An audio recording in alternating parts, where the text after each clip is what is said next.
Hello everyone, my name is Savannah Stewart and I'm going to be talking about why I don't wear a mask and why I don't think that you should wear one either. So masks do not work against the coronavirus. In fact, they contribute to spreading influenza and COVID-19. Studies show cloth masks are useless and offer no protection against COVID-19. Surgical masks catch more particles on the outside rather than the inside, which defeats the purpose of wearing one if you are asymptomatic or symptomatic. The N95 mask that medical professionals wear can only filter out 0.3 microns. The coronavirus is 0.125 microns. You do the math. Ordinary people who use the N95 out in public do not have it fitted properly or the rest of the PPE gear that would make it effective.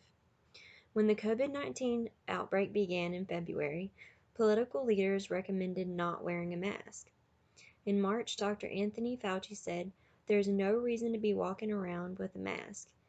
When you're in the middle of an outbreak, wearing a mask might make people feel a little better, and it might even block a droplet, but it's not providing the perfect protection that people think that it is. And often there are unintended consequences. People keep fiddling with the mask and they keep touching their face." He also enforced the idea that it makes people feel fearful and it does not work because of cross-contamination. If masks were effective with scientific evidence backing that statement, then Dr. Fauci would not be talking about how masks make people feel. Dr. Fauci and others among the coronavirus task force have changed their minds on wearing masks since March. Today, they recommend wearing them. The New England Journal of Medicine stated, "What is clear, however, is that the universal masking alone is not a panacea. A mask will not protect providers caring for a patient with active COVID-19 if it's not accompanied by meticulous hand hygiene, eye protection, gloves, and a gown. A mask alone will not prevent healthcare workers with early COVID-19 from contaminating their hands and spreading the virus to patients and colleagues.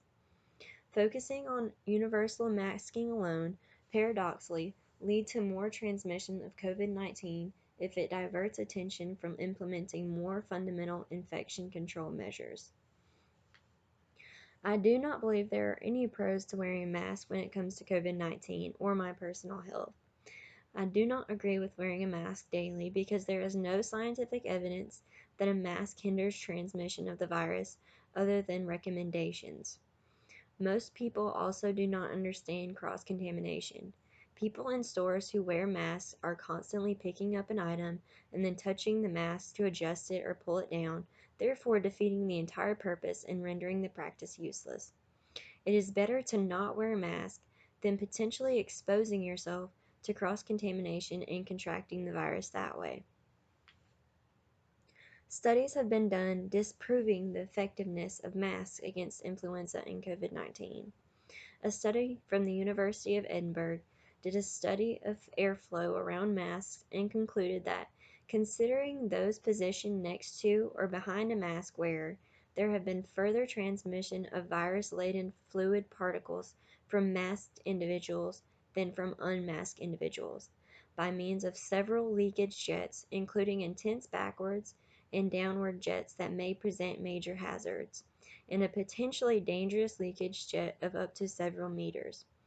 It was thought that masks would decrease forward airflow by 90%, but Schlieren imaging showed that both surgical masks and cloth masks had farther brow jets, which are unfiltered upward airflow past your eyebrows, than not wearing any mask at all.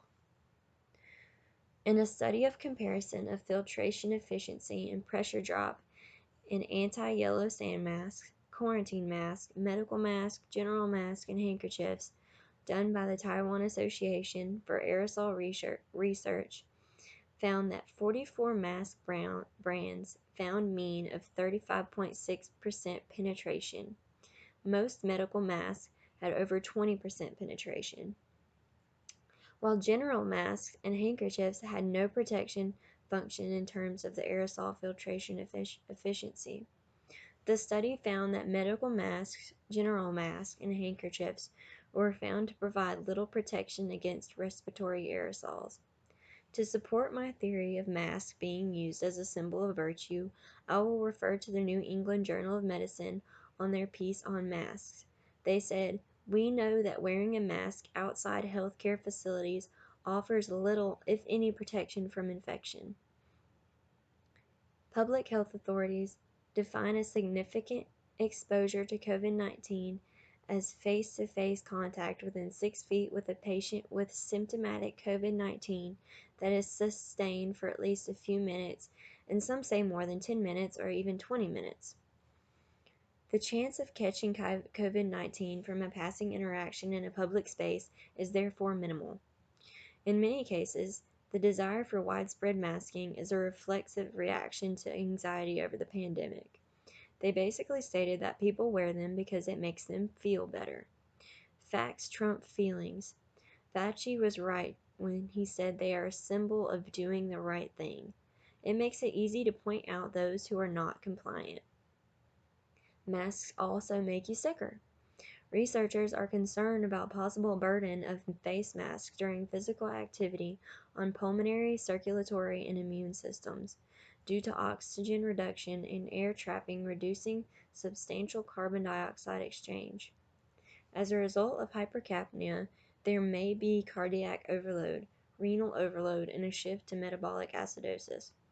Pregnant nurses who wear masks during their shift showed a loss of oxygen volume of 13.8%. The arguments I've heard for a mask have been, "How could you be so selfish?" I was in the grocery store when someone approached my husband because he was not wearing a mask and used explicit language and started arguing with him. The man's argument for wearing a mask was, "My wife is a nurse." I've also heard, "This isn't about you, it's about protecting your loved ones." I've read articles talking about how ignorant Americans are for wanting the freedom to not wear a mask. I've heard, "You don't want to kill people, right? Or it's the fashionable thing to do. It pays homage to those who invented masks. It saved us from the Spanish flu," which was not true. "And we also didn't shut our country down over it." Or, "Stop acting like this is an infringement of your beloved rights." The CDC has admitted to inflating these numbers.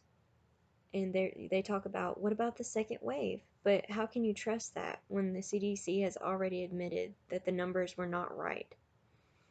Or this argument, "In the West, we are taught to only wear masks if we are sick, but this is an incomplete perspective that endangers our society and may lead to racism against Asians in our community." The counter-arguments that I have experienced and researched prove my point even further.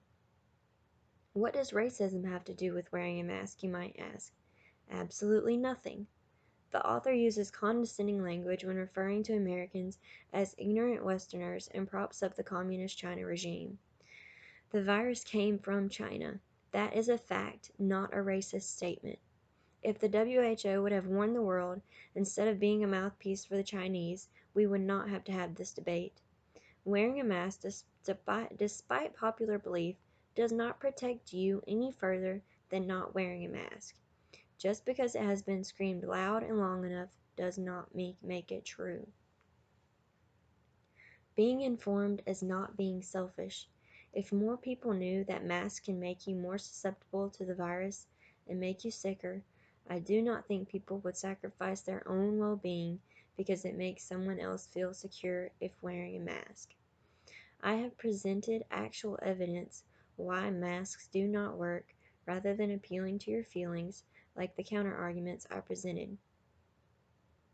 Overall, it may be said that masks are not as efficient as thought to be. Masks do not stop the coronavirus. If we're, quote, "all in this together," but you decide not to wear a mask, then you are not included in that statement and will be targeted at some point out in public. So I will leave you with this final statement. Those who give up freedom for a false sense of security deserve neither. That was by Benjamin Franklin. I encourage everyone to dig deeper and question the topic of wearing a mask. Thank you for listening to me, and thank you for your time. Bye-bye.